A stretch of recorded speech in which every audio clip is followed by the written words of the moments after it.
छत्तीसगढ़ में industry dialogue 2 आयोजित CM ने सिंगल विंडो सिस्टम शुरू किया है। भूमि आवंटन प्रक्रिया हुई ऑनलाइन, पारदर्शिता और गति बढ़ेगी।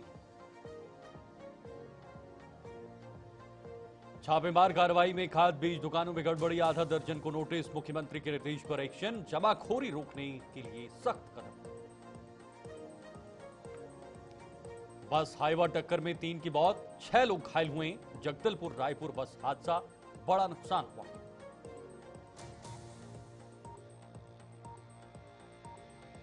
नमस्कार, गुलिस्तान न्यूज में आपका स्वागत है और खबर छत्तीसगढ़ के साथ मैं शीतल शर्मा। प्रदेश में औद्योगिक निवेश को बढ़ावा देने हेतु छत्तीसगढ़ इंडस्ट्री डायलॉग 2 कार्यक्रम का आयोजन किया गया है, जिसमें मुख्यमंत्री विष्णुदेव साय ने सिंगल विंडो सिस्टम का शुभारंभ किया है। मुख्यमंत्री ने बताया है कि भूमि आवंटन प्रक्रिया अब ऑनलाइन हो गई है, जिससे पारदर्शिता और कार्य में तेजी आएगी। राज्य सरकार ने उद्योगपतियों को 1,23,000 करोड़ रुपए के निवेश प्रस्ताव सौंपे, जिनसे 20,000 से अधिक रोजगार सृजित होने की उम्मीद है। कार्यक्रम में वरिष्ठ अधिकारी, उद्योग प्रतिनिधि और निवेशक मौजूद रहे, जो प्रदेश के औद्योगिक विकास की दिशा में महत्वपूर्ण कदम हैं।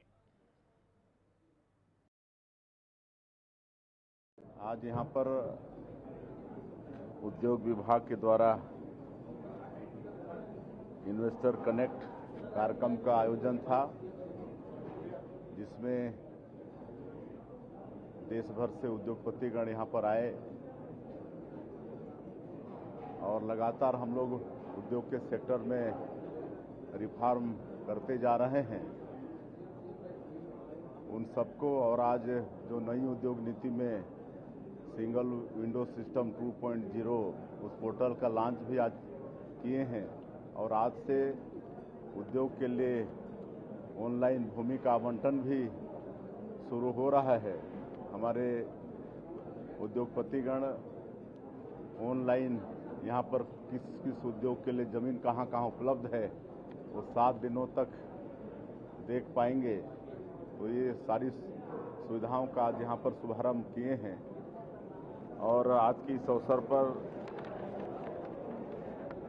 कुल 1,23,000 करोड़ का निवेश प्रस्ताव का पत्र हम लोग उद्योगपतियों को सौंपे हैं और इससे 20,000 से ज़्यादा रोजगार का सृजन होगा।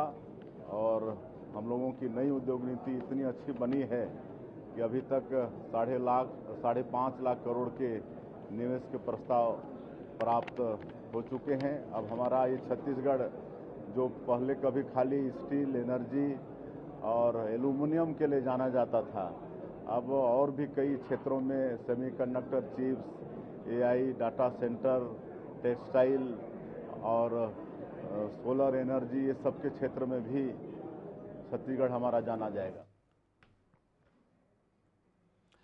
कलेक्टर संजय अग्रवाल के निर्देश पर कृषि विभाग की टीम ने बिल्हा और मस्तूरी ब्लॉक में खाद और कृषि दवा विक्रेताओं के खिलाफ छापेमार कार्रवाई की है और टीम ने आधा दर्जन दुकानों का निरीक्षण किया है, जिनमें गड़बड़ी और लापरवाही पाए जाने पर शो कॉज नोटिस जारी किए गए हैं। दुकानों में स्टॉक पंजी का रखरखाव, मूल्य सूची और बीज लाइसेंस में अनियमितता पाई गई है। 1 सप्ताह में सुधार कर रिपोर्ट प्रस्तुत करने के निर्देश दिए हैं, अन्यथा लाइसेंस रद्द करने की चेतावनी दी गई है। यह कार्रवाई मुख्यमंत्री विष्णुदेव साय के जमाखोरी रोकने के निर्देशों के तहत की गई है। उद्देश्य से हमारे जिला स्तरीय गठित निगरानी समिति दल द्वारा हमारे कलेक्टर सर के निर्देशानुसार निरीक्षण दल को भेजा गया है औचक निरीक्षण के लिए, जिसमें मतलब विकासखंड बिल्हा के एक प्रतिष्ठान, निजी एवं मसूरी विकासखंड के 5 प्रतिष्ठानों पर औचक निरीक्षण किया गया, जिसमें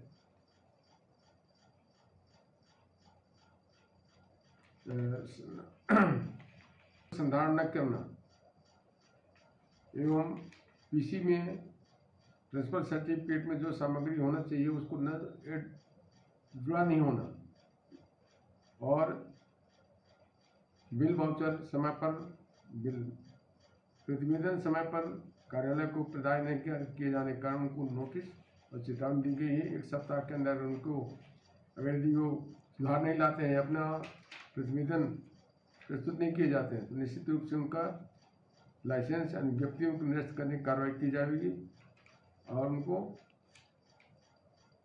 अगले भविष्य में भी उनको ये लाइसेंस इधर जगदलपुर से रायपुर जा रही रॉयलर बस ग्राम केंद्र के पास एक हाईवा से टकरा गई, जिसमें तीन लोग शामिल थे। अजहर अली, बलराम पटेल और बरखा ठाकुर की मौके पर ही मौत हो गई है। हादसे में 6 लोग घायल हुए हैं, जिन्हें तुरंत अभनपुर अस्पताल भेजा गया है। घटना की जानकारी मिलते ही पुलिस और एम्बुलेंस टीम मौके पर पहुंची और राहत कार्य शुरू किया। प्रशासन ने दुर्घटना के कारणों की जांच प्रारंभ कर दी है। यह दुर्घटना स्थानीय समुदाय और मृतकों के परिजनों के लिए गहरे दुख का कारण बनी है। तो इधर गरियाबंद के शांत इलाके को देर रात 2 स्थानों पर हुई चोरियों ने दहला दिया है। कोकड़ी क्षेत्र में चोरों ने नापतौल विभाग के कार्यालय समेत एक घर को निशाना बनाया है। कार्यालय से चोर खाली हाथ लौटे, लेकिन पास के घर से नकदी और सोने चांदी के जेवरात चुरा लिए। वारदात रात 9 से 10 बजे के बीच अंजाम दी गई है। सूचना पर पहुंची मौके पर पुलिस ने जांच शुरू की। आसपास की सीसीटीवी फुटेज जुटाए जा रहे हैं। पुलिस ने स्थानीय लोगों से सतर्क रहने और संदिग्ध गतिविधियों की जानकारी तुरंत देने की अपील की है। तो इधर मुंगेली पुलिस ने लोरमी क्षेत्र में हुई एक हत्या के मामले का खुलासा करते हुए 4 आरोपियों अज्जू ठाकुर, गौतम उर्फ चिंदू मेहरा, पवन विश्वकर्मा और विवेक तिवारी को गिरफ्तार किया है। जांच के सामने आया कि मृतक दशरथ वर्मा की हत्या उसके दोस्तों ने पुरानी रंजिश के चलते चाकू से वार कर की थी। हत्या के बाद शव को पत्थर से बांधकर मनियारी नदी में फेंक दिया गया था। मुखबिर की सूचना पर पुलिस ने आरोपियों को हिरासत में लेकर पूछताछ की, जिसमें उन्होंने अपना जुर्म स्वीकार कर लिया था। घटना में प्रयुक्त चाकू भी बरामद कर लिया गया है। सभी आरोपी न्यायिक रिमांड पर भेजे गए हैं।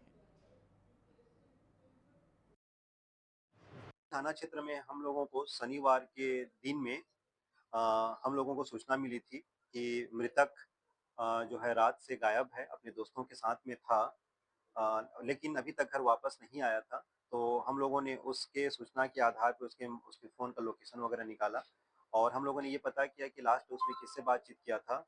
तो मृतक जो था उसने अपने दोस्त अज्जू ठाकुर और पवन और विवेक, ऐसे 4 लोगों के साथ में वह रात के समय में था। उसके बाद वह गायब हुआ। हम लोगों ने अज्जू ठाकुर और बाकी 3 साथियों को उठाया और उनसे पूछताछ किया। तो उसने बताया कि उनका कुछ दिनों के पहले जो वर्मा जो उनका जो फ्रेंड था, दोस्त था, मृतक व्यक्ति, उसके साथ में कुछ दिन पहले उसका झगड़ा हुआ था, वाद विवाद हुआ था। इसी सिलसिले में आपसी खुंदस थी, तो इन लोगों ने उसको शुक्रवार की शाम को खाने पे बुलाया और उसके बाद इनके बीच में तकरार स्टार्ट होना हुआ, झगड़ा होना शुरू हुआ और इन 4 लोगों ने मिल करके, जिसमें अज्जू ठाकुर और उसके 3 और साथी, इन लोगों ने उसको घेर करके चाकू से 24-25 वार किए। 24-25 वार करने के बाद में उसके हाथ को बांधा और पास में रखे हुए पत्थर को रस्सी से बांध करके उसको पास के नाले में फेंक दिया।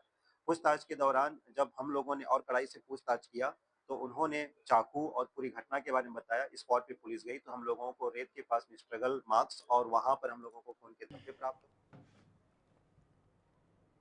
आगे बढ़ेंगे। मैनपाट से अंबिकापुर जा रही तेज रफ्तार इनोवा कार दरिमा थाना क्षेत्र के ग्राम कंठी के पास अनियंत्रित होकर एक घर में घुस गई।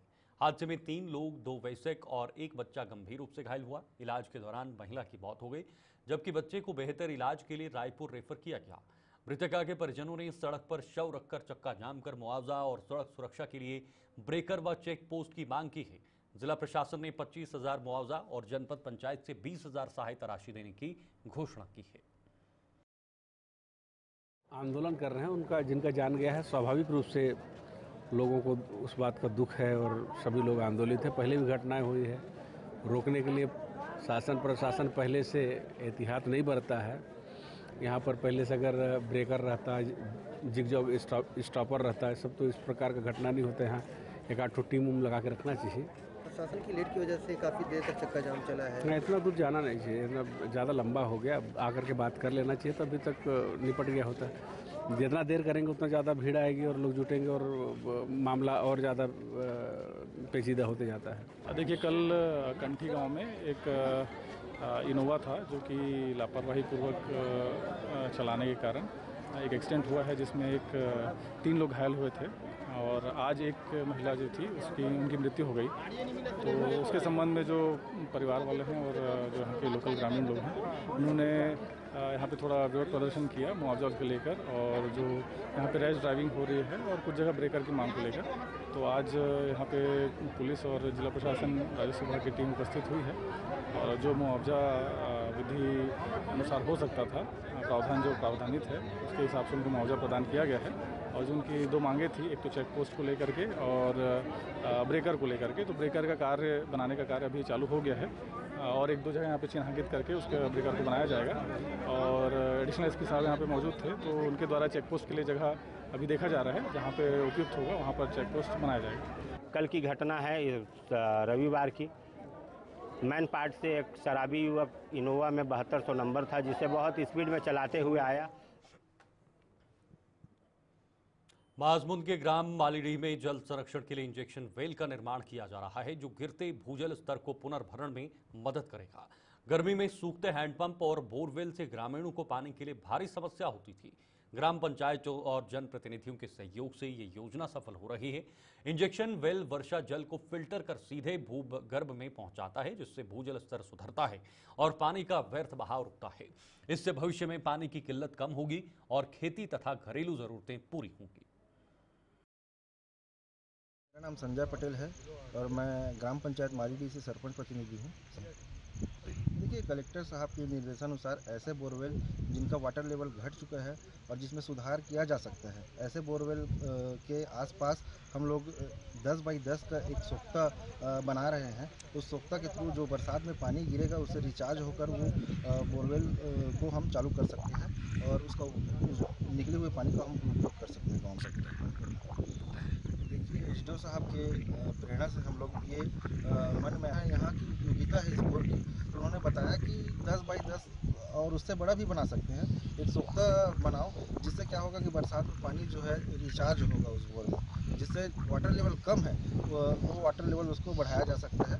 माननीय प्रधानमंत्री जी के निर्देशानुसार जल संचय जल भागीदारी जो अभियान है पूरे भारत वर्ष में चल रहा है।